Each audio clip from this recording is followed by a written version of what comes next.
Salam alaikum wa rahmatullahi wa barakatuh, j'espère que vous allez toutes et tous bien. Alors là, il y a quelque chose qui se passe sur les réseaux sociaux, je suis obligé d'en parler parce qu'il y a des valeurs qu'il fallait remettre au centre du jeu.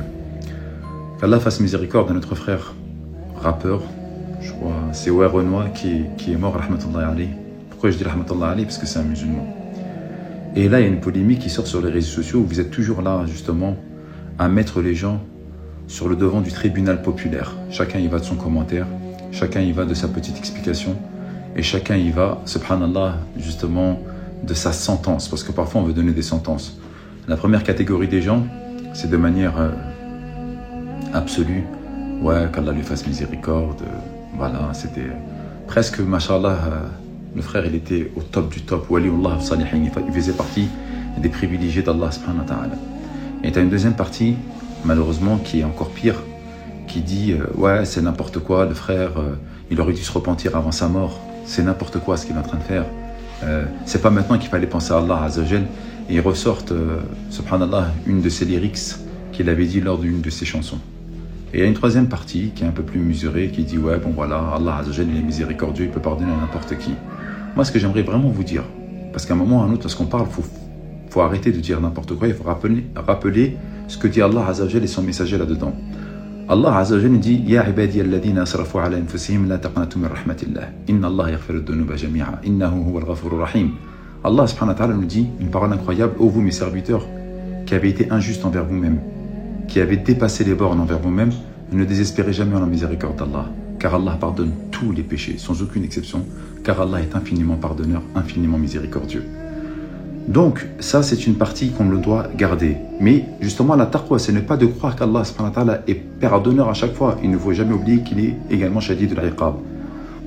Ensuite, subhanallah, il y a une deuxième partie qu'il faut véritablement parler.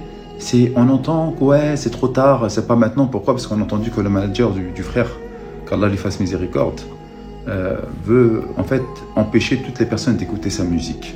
Pourquoi? Parce que ouais, voilà, il va continuer à prendre des péchés. Ça aussi, il y en a qui disent ouais, il fallait y penser avant. Mais peu importe en fait. Peu importe la situation de il fallait y penser ou pas penser avant. Allah Jalla fi'ala l'a créé. Et lorsqu'on meurt, on dit Inna lillahi wa inna ilayhi raji'un. Nous appartenons à Allah et nous retournerons à Allah.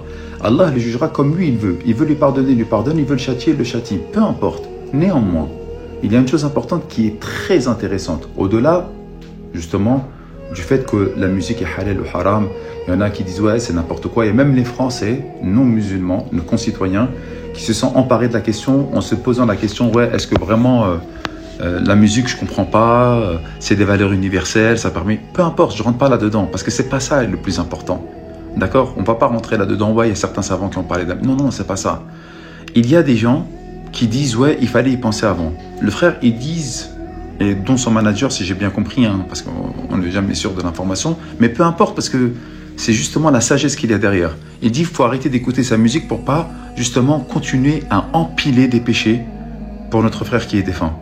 Parce que, voilà, il va se faire enterrer, il va être jugé par Munkar wa Nakir. Et là, wallah, toute sa richesse, tous ses biens, etc., ne vaudront plus rien. Néanmoins, qu'est-ce qu'il a fait? Il dit, lorsque je meurs, il ne faut pas laisser les gens écouter ma musique. Ouais, c'est trop tard, mais c'est n'importe quoi.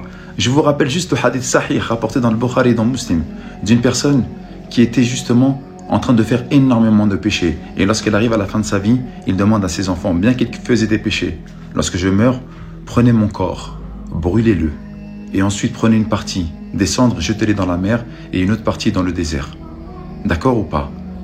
Et donc, on regarde là, le jour du jugement dernier, cette personne se fait ressusciter. Bien entendu, Allah Azzawajal la ressuscite.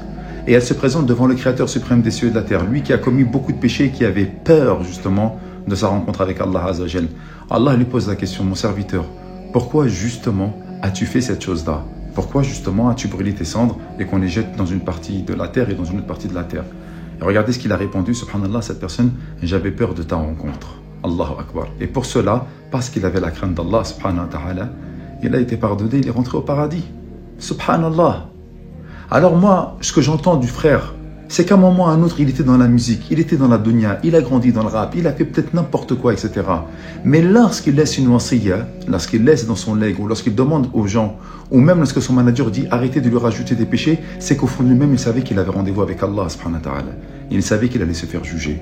Allah le jugera comme il veut, soit il le pardonne, soit il le châtie. Mais le fait même qu'il savait qu'il avait un jour où il devait rencontrer Allah subhanahu wa ta'ala, ça c'est quelque chose d'extrêmement fort. Peu de gens l'ont. Il y en a, ils y pensent même pas. Lui, il y a pensé. Il était croyant. Encore une fois, je ne me substitue pas à Allah. Et il y a des gens qui se sont substitués à Allah subhanahu wa ta'ala. Il y en a, il a dit, Allah ne te pardonnera jamais. Il disait ça à son frère. Allah a pardonné à son frère qui faisait des péchés, alors que lui, il était dans les adorations. Allah ne l'a pas pardonné, il l'a mis en enfer. Pourquoi on veut jouer, subhanallah, les juges? Pourquoi on veut juger les gens sur le tribunal populaire avec les commentaires? Taisez-vous et arrêtez de dire n'importe quoi. Enfin, et c'est la troisième chose que je voulais aborder, j'appelle tous les rappeurs, tous les comiques, etc. Vous allez mourir également. Et wallah el adim que vos sketchs, vos raps et votre appel à la débauche resteront.